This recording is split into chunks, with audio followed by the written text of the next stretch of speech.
बोल विष्णु भगवान की जय। बोल गणपति गणेश महाराज की जय। वैशाख महात्म का 7वां अध्याय। नारद जी कहने लगे कि हे मिथिलापुरी का एक राजा अद्भुत चरित्र देखकर ऋषि के आगे हाथ जोड़कर खड़ा हो गया और कहने लगा कि महात्म, इस धर्म को विस्तार पूर्वक सुनने की मेरी इच्छा है, जिससे यह इक्ष्वाक वंश का राजा मोक्ष को प्राप्त हुआ। श्रुति देव कहने लगे कि राजा, तुम धन्य हो जो युवावस्था में भी तुमको भगवान के प्रिय धर्म के लिए इतना प्रेम है। बहुत धर्मों के संचित शुभ कर्मों के बिना प्राणी की बुद्धि भगवान की कथा आदि में नहीं लगती।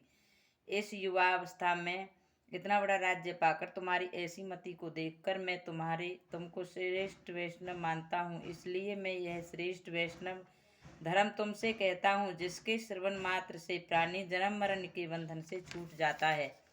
जैसे प्रत्येक मनुष्य के लिए शौच, स्नान, संध्या, तर्पण आदि नित्य नित्य कर्म है, वैसे ही वैशाख मास के भी कुछ कर्म है। वैशाख धर्मों के समान और कोई धर्म नहीं है। जो कोई इन धर्मों को नहीं करता उसको स्वर्ग प्राप्त नहीं होता। जैसे बिना राजा की प्रजा उपद्रवों से नष्ट हो जाती है, वैसे ही बहुत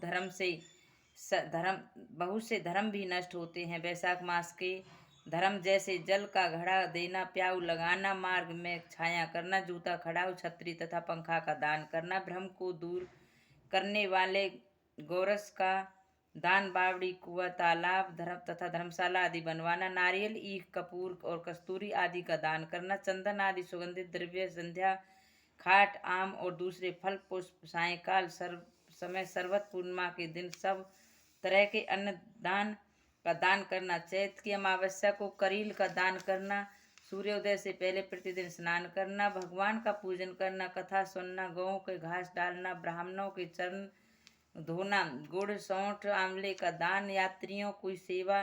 जो स्त्री वैशाख मास में भगवान का पूजन फूलों से नहीं करती, उसको पुत्र का सुख नहीं होता, उसका पति और आयु भी नष्ट हो जाती है। इस मास में भगवान विष्णु लक्ष्मी और अपने पार्षदों के साथ इस पृथ्वी पर लोगों के घर में जाकर उनकी परीक्षा करते हैं। जो भी इन दिनों उनका पूजन नहीं करता वह रौरवादी नरक में पड़ता है और फिर 5 बार राक्षस योनि पाता है। इसलिए इस मास में अन्न व जल से भूखे प्यासे प्राणियों की रक्षा करें। बोल विष्णु भगवान की जय। बोल गणपति गणेश महाराज की जय।